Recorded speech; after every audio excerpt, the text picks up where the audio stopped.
Hey oily friends, I want to hop on here and talk to you about a brand new oil. I haven't even opened it and smelled it yet myself, so you're going to witness that. But we are going to be talking about Laurus Nobilis. Okay, this is not a promotional item. This is an item that I ordered and I thought I would learn about it and share it with you. The reason I ordered it, and I don't have it right here, was because I am going to be making a perfume from this Melissa Pepping Essential Parfumery.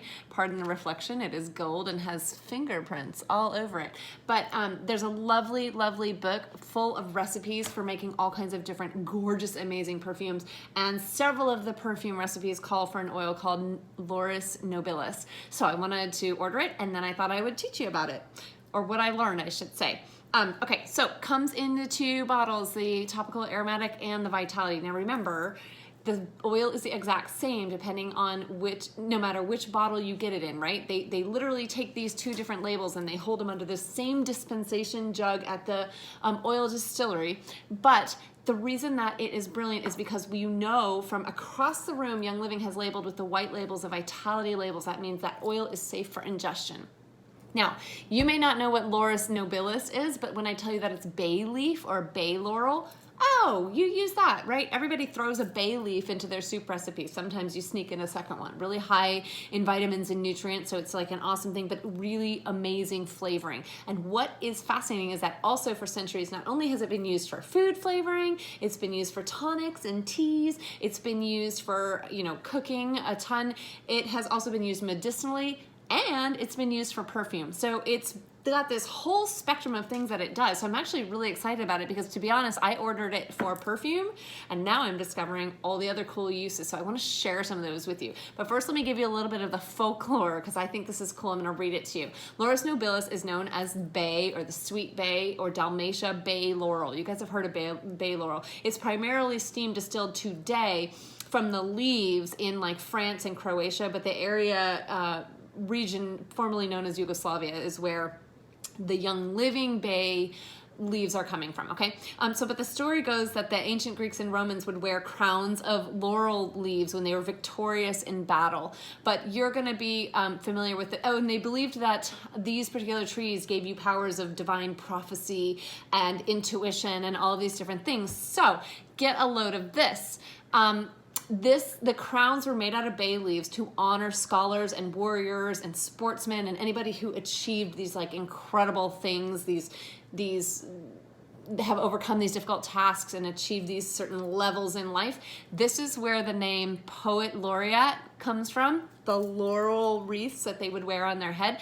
The word baccalaureate or bachelor's degree comes from the laurel wreath, right? So when you have achieved a certain level of something in life, that is what you were awarded with. And so it was a very, very prized possession. Not only that, they attributed having these super special powers to ward off thunder and lightning and evil spirits. They'd said you would just run under a bay tree, and under the bay leaves you would be safe from harm. Now, what I want to draw to your attention is that whenever you hear these crazy folklore stories, instead of rolling your eyes and being like, oh, those wacky ancient people had all these traditions, you have to give it pause and think why. Why did certain trees and plants, or why did any of these folklore stories come into being? And chances are there's an actual root behind it. That's what's so fascinating about studying history. So if a culture has prescribed this tremendous amount of power, let's just say, for warding off evil spirits to some sort of plant, the question you need to ask yourself is, that's interesting. I wonder why. Because when you really start digging, you're going to start pulling up things like the incredible medicinal values or the healing properties or all, right? Does that make sense? So there was something that would have affected them psychologically, the aromatic of it, right? It would have instilled hope or courage or whatever it is. These plants do things we now know, proved through science, when we look at them molecularly and we study the brain and we see what it does with our cells, etc. But back in the day, they didn't have the ability of understanding any of those things. They just knew that these certain plants had these certain powers. And then, of course, they heaped all kinds of honor upon the plant that stays in folklore today. So just a little aside there.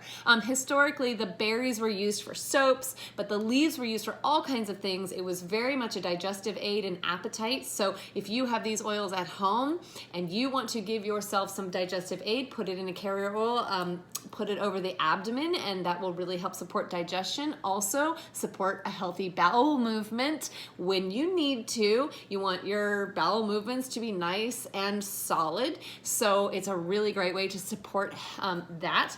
Also supporting a healthy flatulence. In the sense that if you're too flatulent, that can sometimes signify there's something going on that needs a little digestive support. So you can help have healthy levels of that. And I like to joke because lavender works much in the same way. And I do have a story where I needed to go out that night and put on a fancy dress with my husband, and things were not settled in my gastrointestinal tract. And I turned to my husband and I was like, if I can't figure this out, I cannot go into public with you because it's not pretty. Well, anyways, there are oils that can help support a healthy level of flatulence. We will just say that.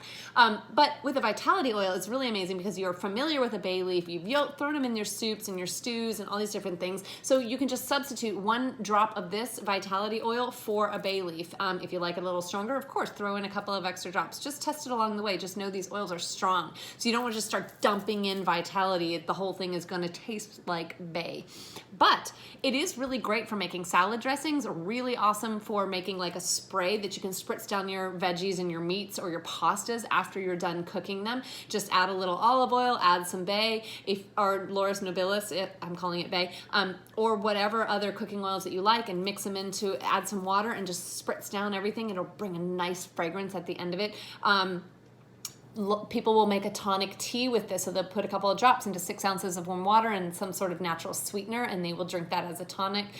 Infuse it in your balsamic vinegar. That's another wonderful way that chefs love to use the bay leaves or the Laurus Nobilis in their kitchen. But again, you don't have to have the dried herbs that you're going to have to throw out after a period of time, because they really just lose their potency and they lose their vitamins and minerals in the drying process.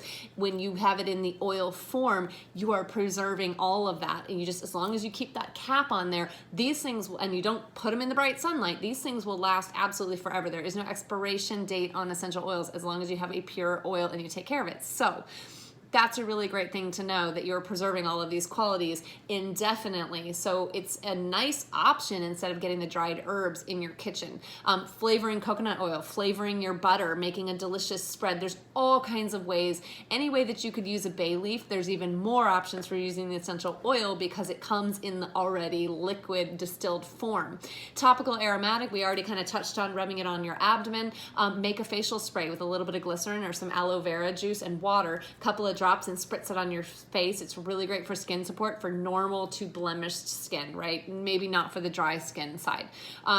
It's an incredible circulatory oil that assists with your lymph systems. So put it into a carrier oil, take it into the shower, massage it under your arms, on the knees, any place where it would have this immediate access to your lymph system. Really great for lymph support. Hair, stimulating your hair follicles, men, ladies. Isn't that something that we want to do, especially when we have hit later in life and we notice our hair is not as thick and luscious as it used to be? That's okay. There's a lot of really great oils. Laurus Nobilis is one of them. Rosemary, lavender, peppermint, geranium. Just grab them off your shelf and throw them all together, add some water into a spray bottle, and keep it in your shower as a spritzer. You just need to spray it down a couple of times. It smells amazing, stimulates the scalp. Give yourself time. You're not a chia pet. You're not going to see that growth overnight. Give it a couple of months with repeated, when we are stimulating cell regrowth or follicles or whatever, these are things that are going to take time. So give yourself 3, 4, 5 months and you will start to see a difference. And then of course you're also going to want to treat it with supplementation, and what we eat matters. But know that that's a really great little spritzer to keep in your shower. So there's a lot of amazing uses for this incredible oil that took me 10 minutes to talk about because I'm just learning about it, just like you. I'm super excited. Let's give it a smell, shall we? And then I'll sign off. Usually I like to keep these videos short, but I really want to bring you useful information. So if it does take me a little more time. Oh, wow. It's interesting because you think of the bay leaf as being a kitchen herb, but this has a very sweet, little bit spicy aroma. and I can totally see why they would add it to perfume. It's delicious. You guys will love it. So get yourself some.